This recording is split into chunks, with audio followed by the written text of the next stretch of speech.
చివరికి మహబూబ్ నగర్లోని మోతీనగర్లో తన వాళ్లు ఉంటారని చెప్పడంతో చాలా ఏళ్లుగా ఇల్లు వదిలి రావడం వల్లనో ఏమో ఇల్లు గుర్తుపట్టలేకపోయాడు. వెతికి వెతికి ఎట్టకేలకు ఇంటికి తీసుకువెళ్ళాడు. తీరా ఇంటికి తాళం వేసి ఉండటంతో చుట్టుపక్కల వాళ్లను అడిగారు సిబ్బంది.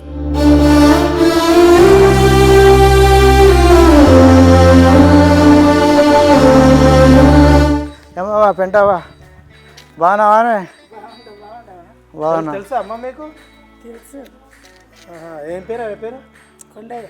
కొండేనా? ఏమవుతుంది నీకు? నాకు సొంతం ఆడబిడ్డ కొడుకు వాడు. వాని ఇల్లు ఆడ ఉంది అవుతుంది.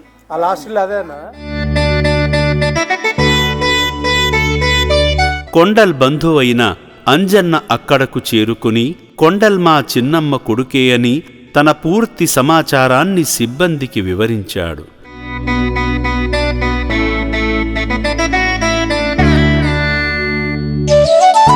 నా పేరు అంజయ్య. ఇది మోతేనగరు. మా చిన్నమ్మ కొడుకు వాళ్ళది ఇల్లు అది. అయితే ఇక దేశాలు తిరిగేటోళ్ళం మేము. ఇక అందుకే ఇలా అన్న దేశం పోయిండు. అంటే 2 సంవత్సరాలు అయిపోయాయి. ఇప్పుడు వచ్చిండు. లేడు అనుకున్నాం, ఎక్కడ పోయిండు అనుకున్నాం. ఇక ఎక్కడ పోయిండో కర్ణ వచ్చిండు కదా నాయన. ఆ కర్ణలో పోయిండేమో అనుకున్నాం. దేవుని దయాలకు పట్టు కూర్చున్నారు. మేలు కానీ మీకు జయం కానీ.